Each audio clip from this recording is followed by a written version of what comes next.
Untuk pertandingan hari ini cuy, gue akan memulai dari Jerman Bundesliga Divisi 2. Ini sudah akan memasuki pertandingan kedua yang akan mempertemukan Darmstadt akan berhadapan dengan Sandhausen. Seperti yang kita lihat bahwa di pekan pertama tuan rumah ini mengecewakan ya. Mereka harus dikalahkan oleh Regensburg dengan skor yang memalukan 2-0. Sementara tim tamu ini mampu mencuri kemenangan 2-1 atas Arminia Bielefeld ketika mereka bermain sebagai tuan rumah. Namun patut diberikan sebuah catatan bahwa tuan rumah Darmstadt ini mempunyai skuad dan kedalaman tim yang tentunya jauh di atas tim tamu sendiri Sandhausen. Meskipun di pertandingan pertama gue melihat Darmstadt ini mengalami kekalahan, namun di pertandingan dini hari nanti mereka akan bermain sebagai tim tuan rumah dan tentu saja peluang mereka sangat besar. Prediksi gue sih pertandingan ini akan dimenangkan oleh Darmstadt dengan skor 3-1.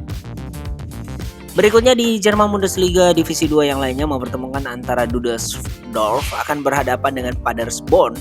Dan pertandingan ini dimana gue melihat bahwa tim tamu maupun tim tuan rumah ini tampil sangatlah luar biasa dalam ajang sebelum Divisi 2 Jerman ini dimulai, yakni di pasca itu. Sedangkan di pertandingan pembuka juga kedua belah tim ini sama-sama memenangkan pertandingan. Tuan rumah sendiri mengalahkan Magdeburg sebagai tim tamu pada saat itu dengan kemenangan 1-2. Dan yang fantastis adalah tim tamu yang kali ini adalah Paderborn ketika pekan lalu mereka mampu memastikan kemenangan 5-0 atas Karlsruhe. Tentu saja ini akan menjadi pertandingan yang sangat menarik untuk ditunggu ya. Prediksi gue sih pertandingan ini akan sulit untuk menentukan siapakah yang akan keluar sebagai pemenang. Dan prediksi gue pertandingan ini akan berakhir dengan skor imbang 2-2. Berikutnya di Argentina Primera Nacional yang memasuki round ke-25 cuy. Mempertemukan antara Sachas Hispas akan berhadapan dengan Gimnasia. Ya secara grafik saja, di mana 3 pertandingan terakhir Gimnasia ini tampak sedang dalam top performance. 2 kemenangan, 1 hasil seri. Sangat berbeda dengan tim tuan rumah yang dalam 5 pertandingan terakhir 3 hasil seri dan 2 kekalahan. Bahkan gue melihat Sasasipas ini berada di posisi ke-33 dengan torehan 22 angka. Ini mempunyai selisih 17 angka dengan Gimnasia yang berada di posisi kelima. Ini harusnya menjadi kesempatan ya bagi Gimnasia, apalagi tim tuan rumah Sasaspia ini adalah tim kedua terbawah sampai sejauh ini jika bermain sebagai tuan rumah. Artinya dalam 11 laga kandang mereka ini sudah mengalami 4 kekalahan, 5 hasil seri dan hanya 2 kemenangan. Prediksi gue, Gimnasia akan memenangkan pertandingan pada dini hari nanti dengan skor 1-3. Oke, kita berlanjut di Argentina Primera Nacional yang lainnya adalah Deportivo Maipu akan menjamu Villa Dálmine, yang mana pertandingan ini tentu saja juga akan mempertemukan kedua belah tim yang tampil sangat angin-anginan ya. Dimana gua melihat bahwa Deportivo Maipu dalam 10 laga belum pernah memenangkan pertandingan dan juga sebenarnya mirip dengan Villa Dálmine. Hanya saja di pekan lalu mereka mampu bangkit dan mengalahkan Nueva Chicago dengan skor yang dramatis 4-3 ya cuy. Dan kini kalau kita melihat sebenarnya Villa Dálmine ini berada di posisi klasemen kedua terbawah. Ini sangat berbeda ya dengan Deportivo Maipu. Mungkin Deportivo Maipu ini hanya dalam beberapa pertandingan terakhir mereka tampil kurang konsisten. Dan jika gua melihat sih peluang yang dimiliki oleh Deportivo Maipu ini masih jauh lebih baik ya dibandingkan oleh Villa Dálmine yang akan bermain sebagai tim tamu.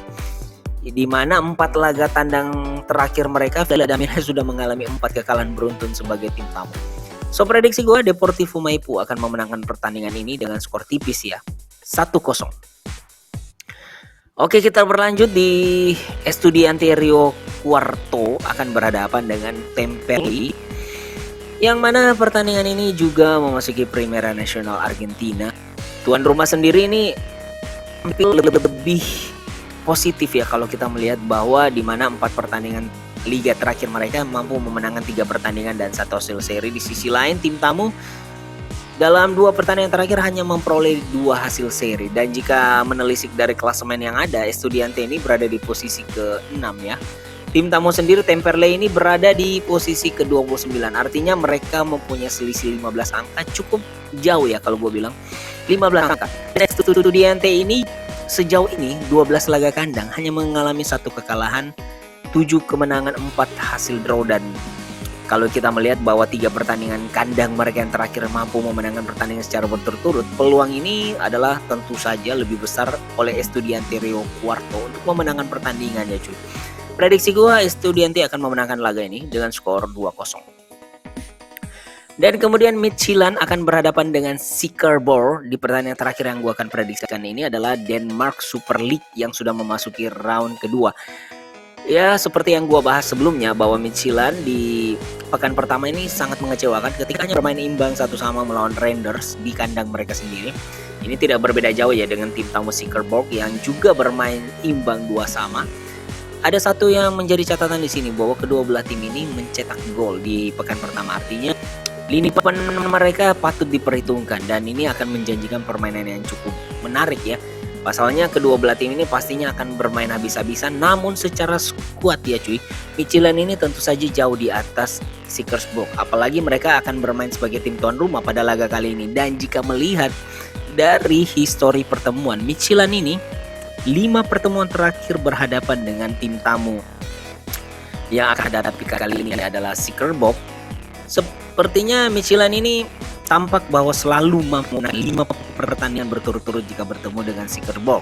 So prediksi gue Midtjylland akan memenangkan pertandingan ini lagi dengan skor 2-0.